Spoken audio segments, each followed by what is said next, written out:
Hello friends, मैं सीमा अपने channel में आपका हार्दिक स्वागत करती हूँ। सो फ्रेंड्स, आशा करते हैं आप सब भी अच्छे होंगे। फ्रेंड्स, मैंने अभी तक जितनी भी मोटिवेशनल वीडियोस अपलोड की हैं उसमें आप लोग का अच्छा रिस्पांस रहा और काफ़ी अच्छे व्यूज़ आए हैं। So thank you so much. तो उसी को मद्देनज़र रखते हुए आज हम आपके लिए फिर एक मोटिवेशनल स्टोरी लेके आए हैं जो काफ़ी अच्छा हेल्पफुल रहेगा आने वाली जनरेशन्स के लिए भी और जो मतलब एजुकेटेड नहीं है उनके लिए भी। सो हम आपको बताना चाहते हैं कि हमारा आज का टॉपिक होगा शिक्षा का महत्व। तो शिक्षा का महत्व हमारे जीवन में क्या प्रभाव डालता है, इसके बारे में आज हम जानेंगे। तो चलिए फ्रेंड्स, हम स्टोरी स्टार्ट करते हैं। फ्रेंड्स, एक राजा की कहानी है और इसमें 3 बच्चों की कहानी है। काफ़ी समय पहले एक राजा हुआ करता था। वो राजा पशु पक्षियों से बहुत प्यार करता था। तो वो हर रोज़ राजा अपने सिपाहियों के साथ जंगल में पशु पक्षियों को देखने और घूमने जाया करते थे। एक बार राजा अपने सिपाही के साथ जंगल निकले और समय देखिए, संजोग देखिए कि अचानक से काफ़ी बादल छा गए आसमान में और उन बादल छाने की वजह से काफ़ी ज़ोर से बारिश होने लगी। तो उस बारिश के वजह से राजा काफ़ी शाम भी हो चुकी थी और राजा परेशान हो गए और सिपाहियों को भी उन्होंने जंगल में आसपास इलाके में जो पशु पक्षी हैं उनके दौरे पर भेज दिया था। सो अब राजा अकेले हो गए थे। अब राजा परेशान हो गए, अंधेरा होने की वजह से राजा रास्ता भूल गए अपने राज्य का। तो राजा आगे थोड़ा कोशिश करते हुए आगे बढ़ते गए और उनको एक जंगल का किनारा मिल गया। वो वहाँ जाके बैठ गए। राजा ने फिर आसपास नज़र घुमाई, उन्होंने देखा 3 बालक बैठे हुए हैं।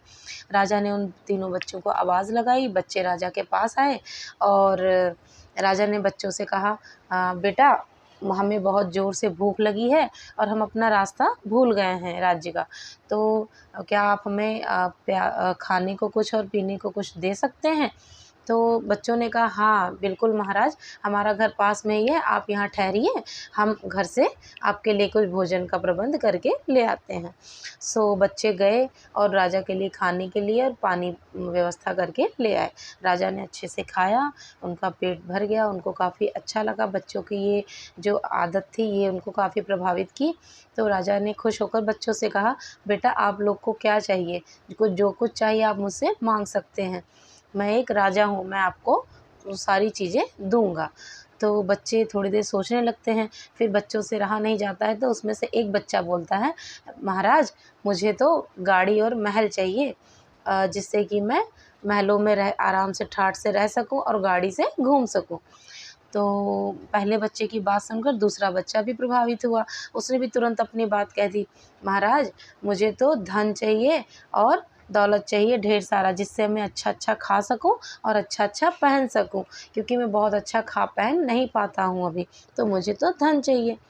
दोनों बच्चों की बातें सुनकर राजा ने तीसरे बच्चे से पूछा, बेटा आपको क्या चाहिए, आप भी बता दो हमें।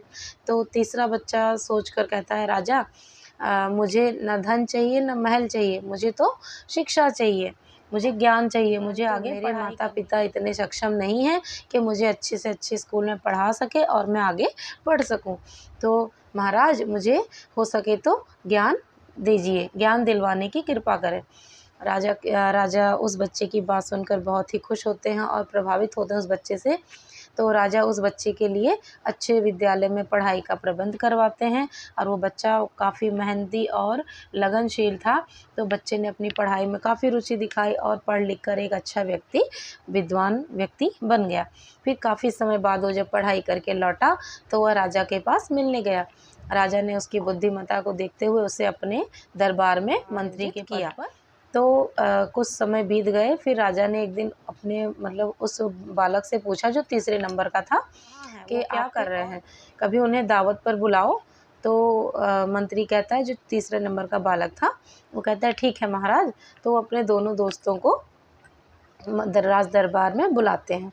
जब दोनों दोस्त आते हैं तो महाराज पूछते हैं, जिस बच्चे ने महल और गाड़ी मांगी थी उससे पूछते हैं कि आप क्या करते हैं, आप अब इस टाइम पे कैसे हैं, ठीक हैं?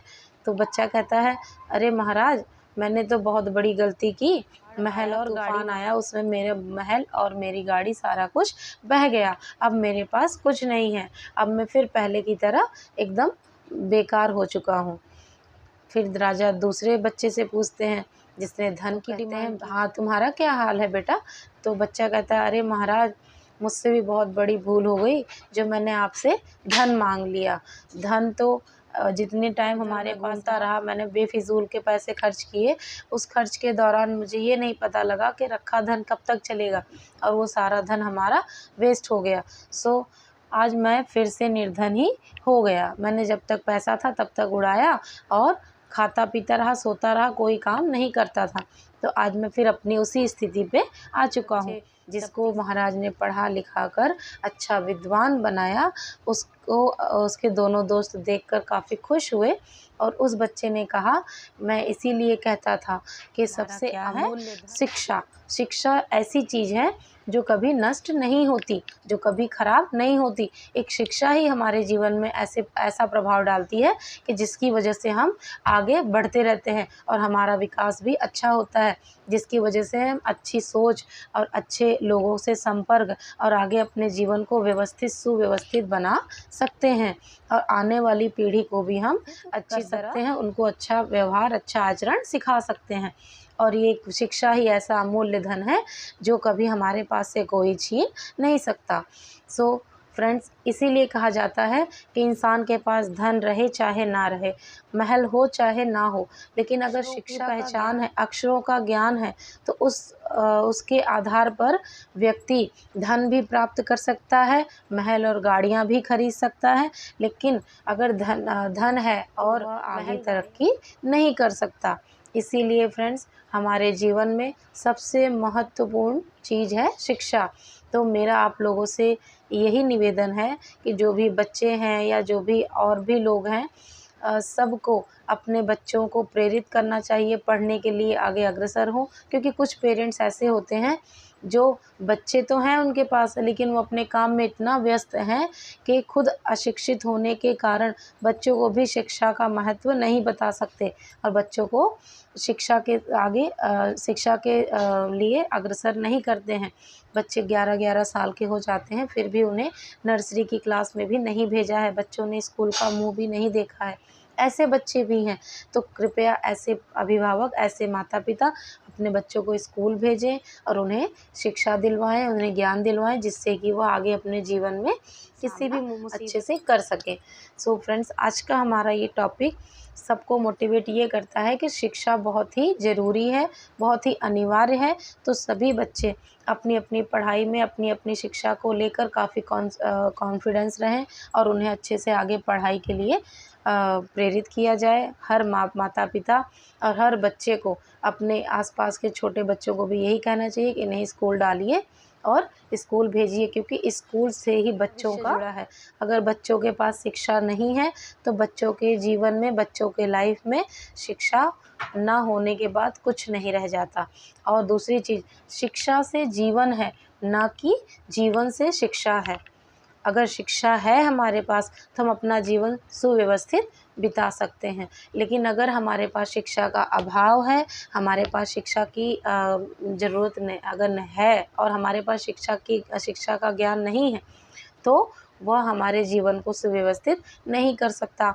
हम लाख बड़ी जगह पर रह लें, हम लाख अच्छी-अच्छी चीज़ों को खरीद लें, इकट्ठा कर लें, बट शिक्षा का अभाव होने की वजह से हम उसको अच्छी सोच के रूप में परिवर्तित नहीं कर सकते। हमारी सोच तो वहीं पे सीमित रह जाएगी कि जितना हमने सीख रखा है। इसीलिए हर बच्चे को शिक्षा के लिए प्रेरित करना चाहिए और हर बच्चे को ये चाहिए कि वह शिक्षा को अमूल्य धन मानकर आगे अग्रसर होते रहें, जिससे कि वह आने वाले समय में अपने परिवार, अपने बच्चों का और अपने आसपास के लोगों का शिक्षा को लेकर परिवार को, खुद की फैमिली को भी सुव्यवस्थित और सुसंगठित अच्छे से बनाकर रख सकें। सो फ्रेंड्स, अगर आज हमारी ये स्टोरी आपको अच्छी लगी हो तो उसके लिए लाइक एंड सब्सक्राइब ज़रूर करें। नमस्कार।